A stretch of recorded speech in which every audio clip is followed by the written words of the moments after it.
Sejam todos bem-vindos ao canal Humanas Ensina. E no vídeo de hoje iremos falar sobre o último período, que é a Idade Contemporânea. Já falamos sobre a Idade Antiga, a Idade Média, a Idade Moderna e agora vamos falar sobre a Idade Contemporânea. A Idade Contemporânea ela é um dos períodos da história que iniciou-se com a queda da Bastilha em 1789. É um período de grandes transformações causada pelo desenvolvimento tecnológico, assim como é o período de consolidação do capitalismo e marcado por grandes conflitos, sobretudo no século XX. Como eu já citei anteriormente, ela iniciou-se com a queda de Bastilha. Esse evento ele é conhecido historicamente como o que garantiu a ascensão da burguesia e a consolidação do iluminismo, que pregava a primacia da razão e do estudo científico como forma de garantir-se o desenvolvimento humano. Por meio dos ideais iluministas, o mundo presenciou durante a Idade Contemporânea um elevado grau de desenvolvimento científico, e a sociedade, sobretudo a ocidental, passou por um período relativo do processo de laicização, quase não sai isso não. Com isso, as questões de Estados, elas desvincularam-se da Igreja e o poder político-religioso diminuiu. O desenvolvimento científico da Idade Contemporânea garantiu a continuação da Revolução Industrial e do processo de consolidação do capitalismo. Novas tecnologias surgiram, o modo de produção tornou-se mais técnico e os avanços levaram ao surgimento de itens como automóveis e antibióticos. Por outro lado, a capacidade de destruição da humanidade aumentou-se, uma vez que a tecnologia permitiu a criação de armas letais. Do ponto de vista político, a Idade Contemporânea ela foi o período em que as monarquias absolutistas enfraqueceram-se, sendo substituída por monarquias constitucionais, forma de governo que possuiu mais dispositivos democráticos, e por repúblicas, algumas democráticas, mas outras autoritárias. Ainda falando do ponto de vista político, também entrando em questões econômicas, a Idade Contemporânea ela presenciou o surgimento de uma ideologia que propunha uma alternativa para a exploração praticada contra os trabalhadores no capitalismo ou socialismo. Os idealistas eles mobilizaram trabalhadores em todo o mundo, desejosos de um mundo sem exploração. No século XX, os ideais socialistas avançaram e o primeiro socialista do mundo surgiu em 1917, quando os bolcheviques realizaram um golpe e tomaram o poder na Rússia. Os ideais socialistas expandiram-se para outros países e fizeram com que o mundo se polarizasse entre nações socialistas e nações capitalistas. A Idade Contemporânea ela vem sendo um período em que a preocupação pelos direitos humanos ganhou força, sobretudo por conta de experiências trágicas experimentadas pela humanidade, como o Holocausto e as duas guerras mundiais. O século XX ele foi formado por diferentes guerras em diferentes partes do mundo.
durante a Idade Contemporânea.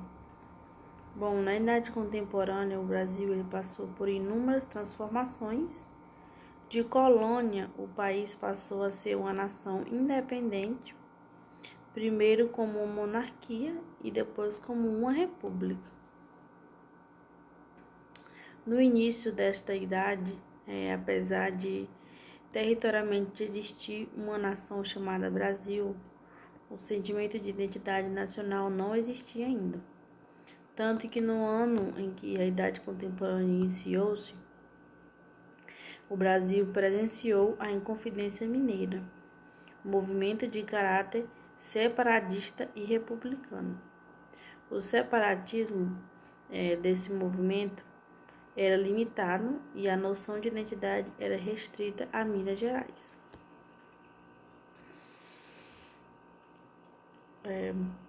A identidade brasileira ela só se formou ao longo do século XIX, após a independência. A independência brasileira foi resultado da quebra de relações entre as elites de Portugal e do Brasil. Dom Pedro, herdeiro do trono português, foi alçado da liderança desse movimento, que resultou na transformação do Brasil em um país independente, mas baseado em um regime monárquico. O Brasil ele estruturou-se enquanto nação de uma forma que atendesse aos interesses de uma elite, e isso fez dele uma nação elitista e desigual, com uma parcela de ricos que gozavam de muitos privilégios. O maior sintoma disso foi a manutenção da escravidão até o ano de 1888, fazendo de nosso país o último no mundo de abolir a escravidão.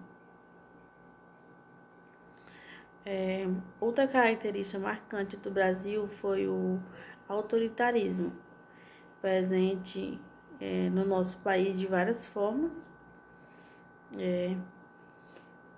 A historiadora Lília identificou que o autoritarismo esteve presente na história brasileira por meio de racismo, corrupção, patrimonialismo, mandonismo, desigualdade social, violência e intolerância.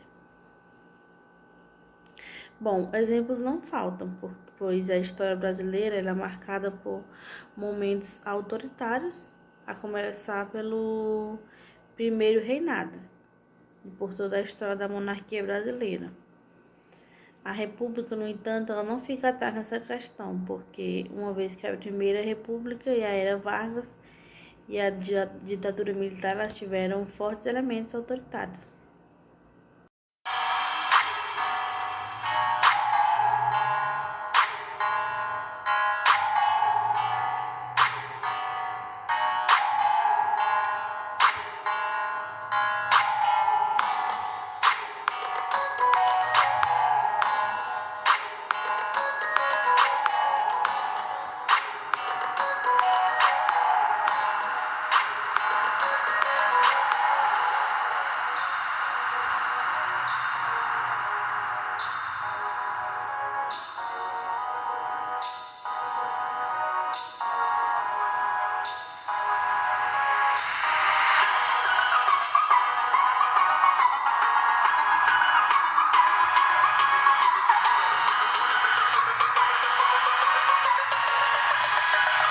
Bom, gente, como os principais acontecimentos mais importantes que marcaram a humanidade nesse período são muitos, eu fiz aqui um quadro para vocês verem de alguns que iremos falar da história geral e da história do Brasil. Teve um pequeno errozinho aqui, vocês me perdoem, no quadro que eu coloquei a Revolução Francesa. Só que não iremos falar dela porque a gente já falou no vídeo anterior, que vocês podem voltar para assistir, que é na parte da Idade Moderna que falamos sobre a Revolução Francesa. Deste modo, não iremos falar sobre ela.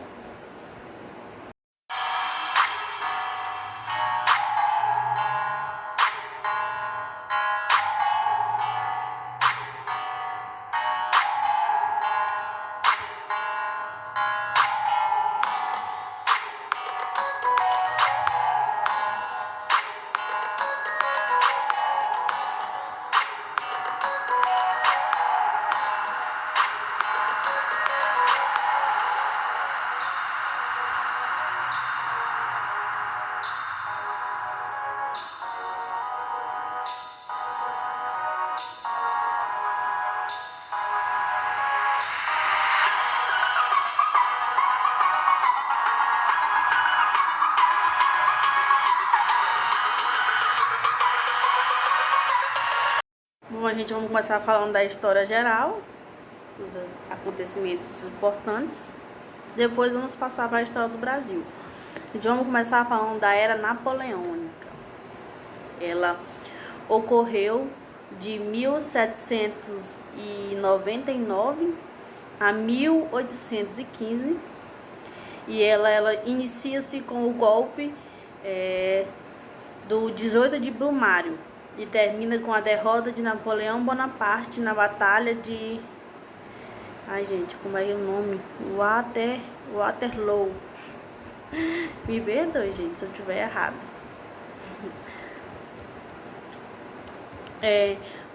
Os antecedentes da Era Napoleônica. Bom, após a morte do rei Luís, as nações europeias temem que os ideais revolucionários se espalhassem. Para contê-los, é formada em 1793 a primeira coligação integrada por Áustria, Prússia, Holanda, Espanha e Inglaterra contra a França. Em meio à guerra, os jacobinos prendem os líderes girondinos, promulgam o galo cantando de novo. Promulgam a nova Constituição de 1793 e iniciam o período conhecido como Terror, com a suspensão dos direitos individuais e execuções sumárias. Por isso, a situação da França... Esse galo. Por isso, a situação na França ainda assustava os líderes europeus, que decidiram formar, em 1798, a segunda coligação antifrancesa, formada pela Grã-Bretanha, Áustria e Rússia. E é nesse contexto que Napoleão Bonaparte é visto como solução pelos vários setores da burguesia.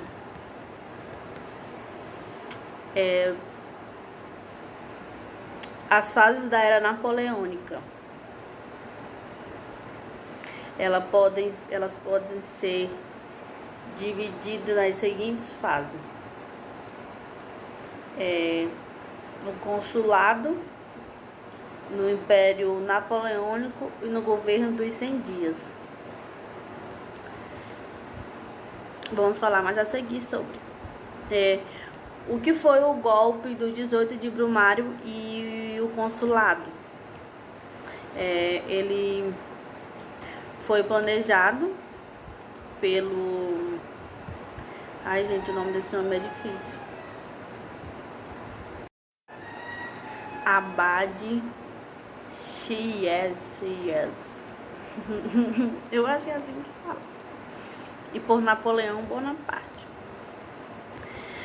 Napoleão ele depôs o diretório usando uma coluna de granadeiros e implantou o regime do consulado. Assim, 3 cônsules concentraram o poder: Bonaparte, Sieyès e Ducos. O trio coordenou, gente, que é isso, a palavra não quer sair. Coordenou a elaboração de uma nova Constituição que estabelecia Napoleão como o primeiro cônsul pelo prazo de 10 anos. A Carta Magna ainda lhe concedia poderes de ditador. O regime ditatorial ele foi usado para defender a França dos inimigos externos. Desta maneira, os bancos franceses abririam uma série de empréstimos para apoiar as guerras que foram travadas. E é criada a Sociedade Nacional de Fomento à Indústria, que auxiliou o impulso ao desenvolvimento industrial. Um dos atos mais importantes de Napoleão Bonaparte como cônsul foi retomar o diálogo com a Igreja Católica, rompido durante a Revolução. Após várias semanas de negociação, a França assina com o Vaticano uma concordata em 1801.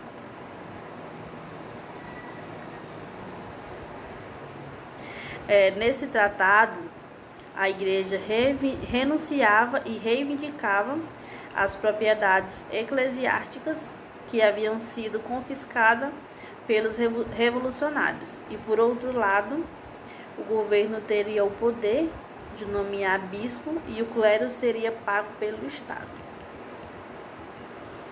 Vamos falar agora do Império Napoleônico, 1804 a 1815. Com o apoio da sociedade francesa, o Napoleão ele promulga em 1804 a Constituição do ano 13.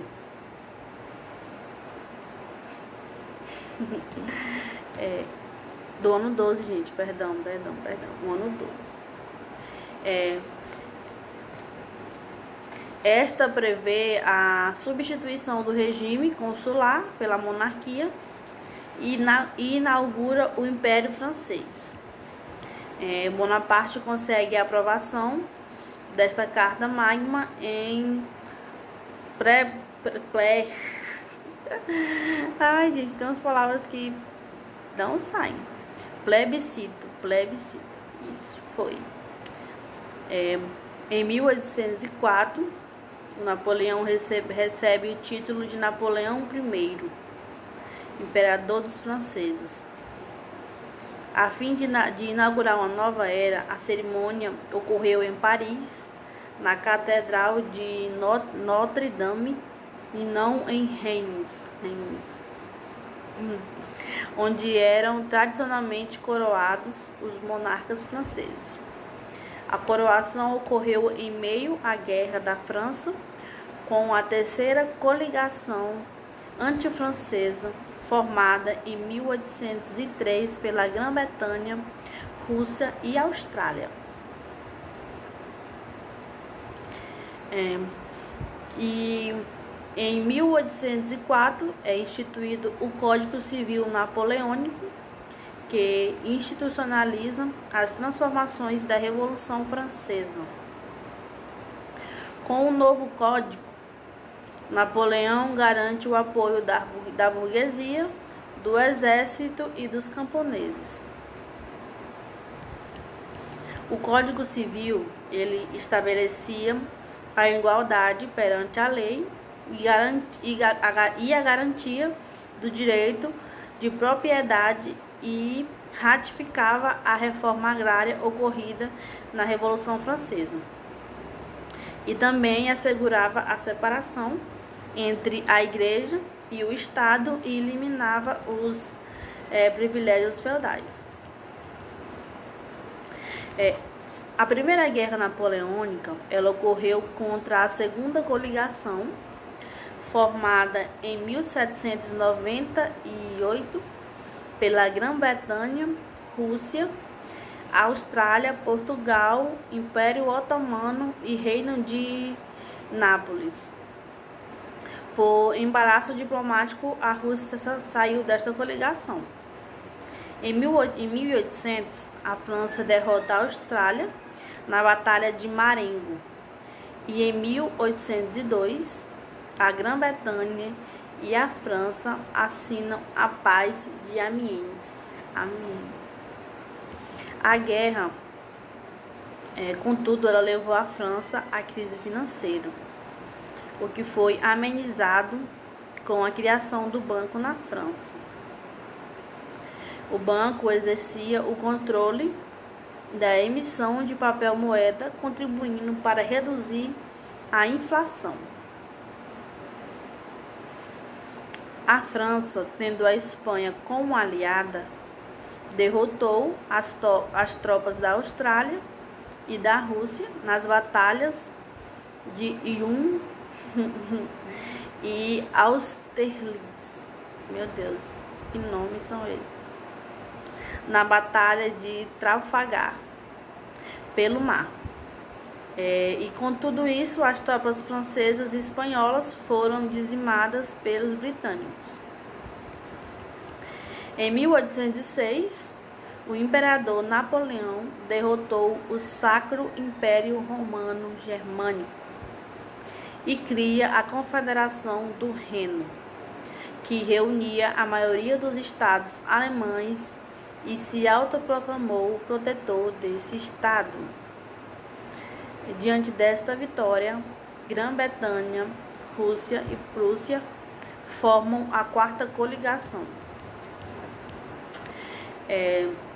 E dessa vez o exército da Prússia ele foi derrotado rapidamente na Batalha de Lena, e os russos em 1807 nas batalhas de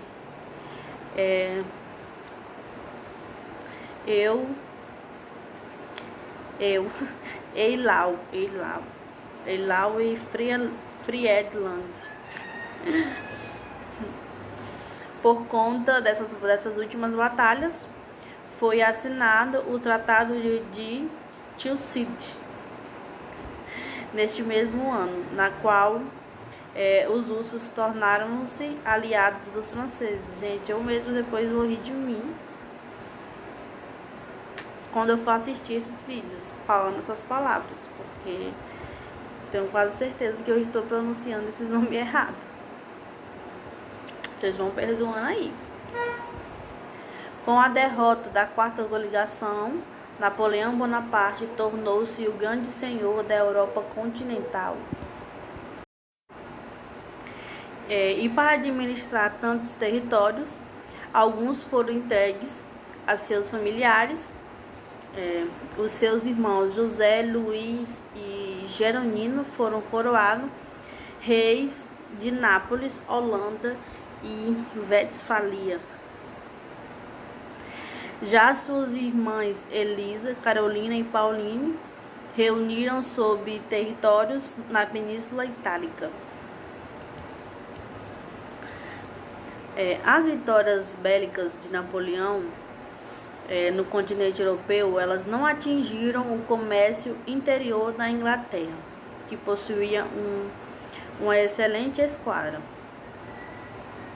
Os ingleses, eles preocupavam-se com a concorrência comercial com a França e com a possibilidade de expansão do levante das camadas populares contra a burguesia.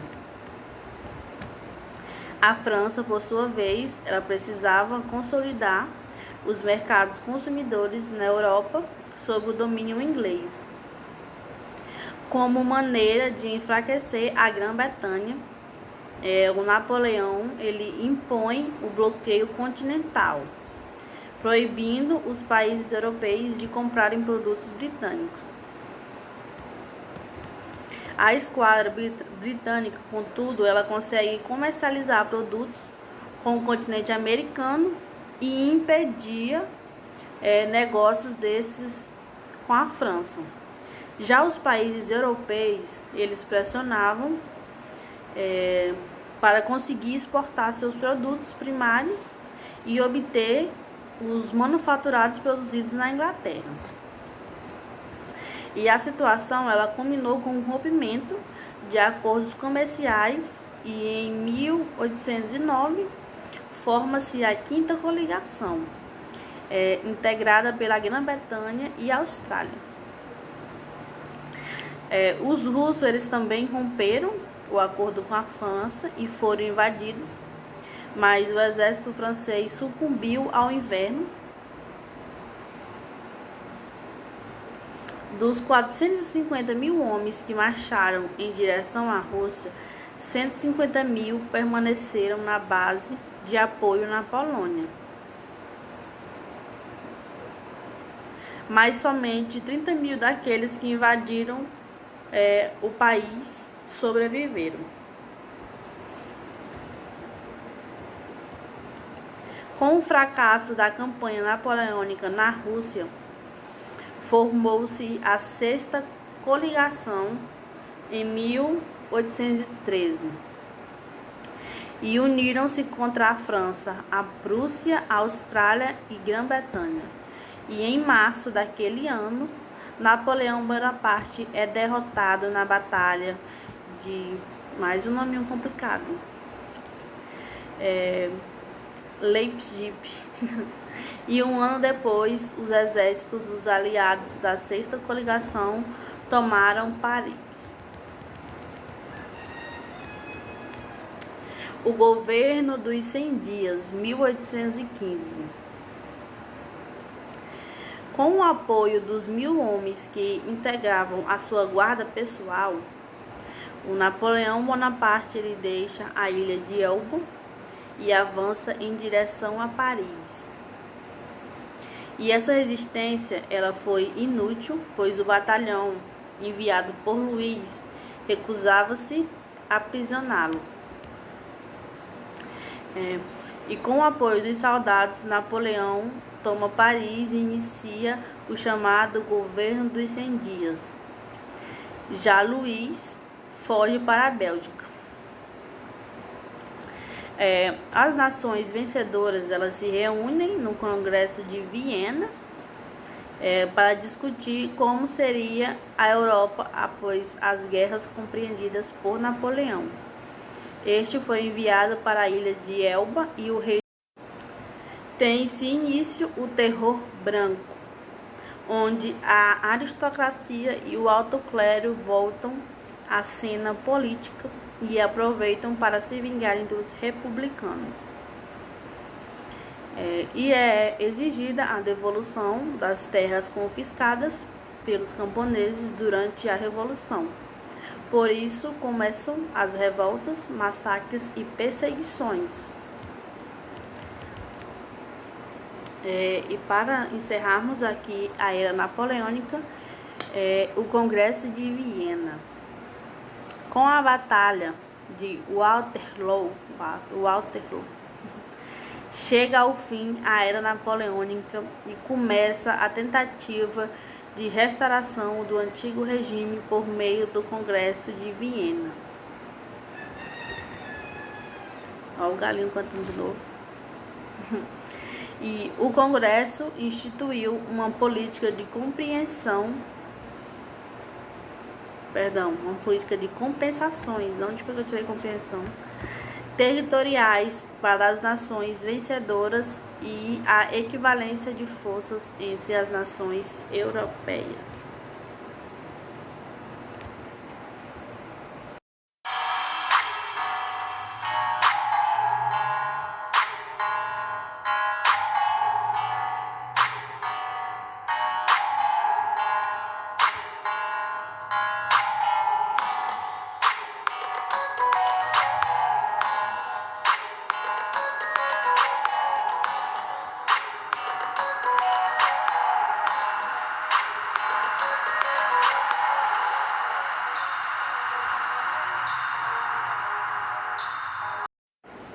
Seguimos falando sobre a história geral.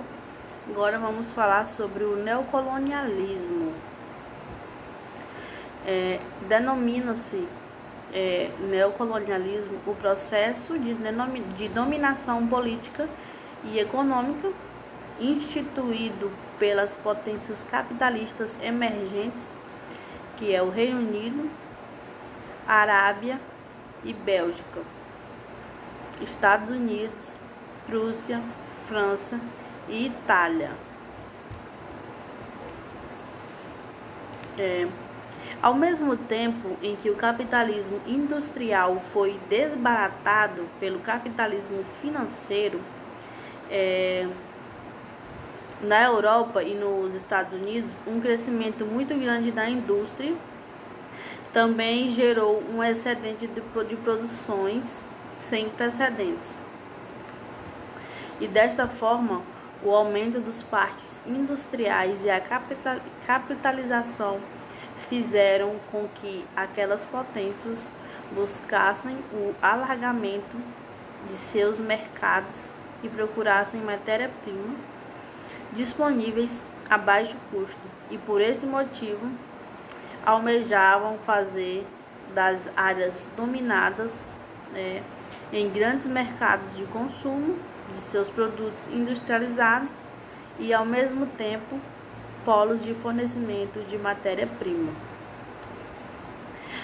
Não obstante, a colonização avivava a economia das metrópoles com carvão, ferro e petróleo. Produtos alimentícios carentes na Europa, onde surgira o argumento civilizacionalista, ainda acho que eu falei errado, de que se deve levar o progresso da ciência e da tecnologia ao mundo. O neocolonialismo no mundo. Bom, dentre os países que se lançavam à conquista neocolonialista, o mais bem sucedido fora a Inglaterra, a qual foi capaz de fundar um verdadeiro império colonial, e sem espanto a industrialização inglesa no século XVIII, grandes empresas se constituíram e monopolizaram a produção. Como resultado, todo o continente africano foi conquistado, exceto a Etiópia e a Libéria. Na Ásia, apesar de toda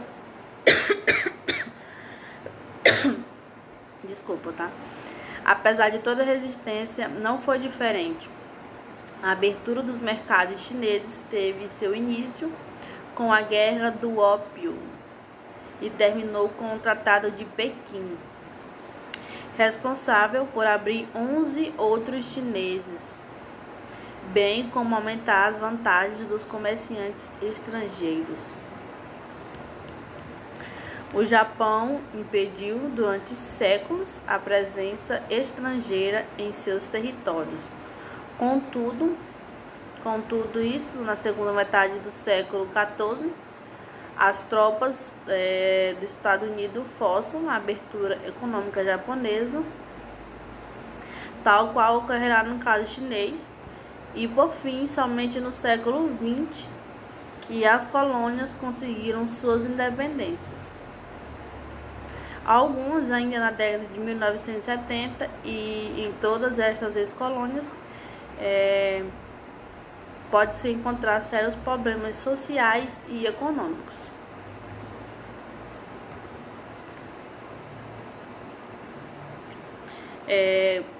Coisas importantes que aconteceram durante o período do neocolonialismo foram que em 1884, durante a Conferência de Berlim, várias potências europeias elas reuniram-se para dividir os territórios coloniais no continente africano, e a Primeira Guerra Mundial ela foi fruto do neocolonialismo.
E esse foi o nosso vídeo de hoje. Eu espero que todos tenham gostado. E obrigado a todos que assistiram até aqui.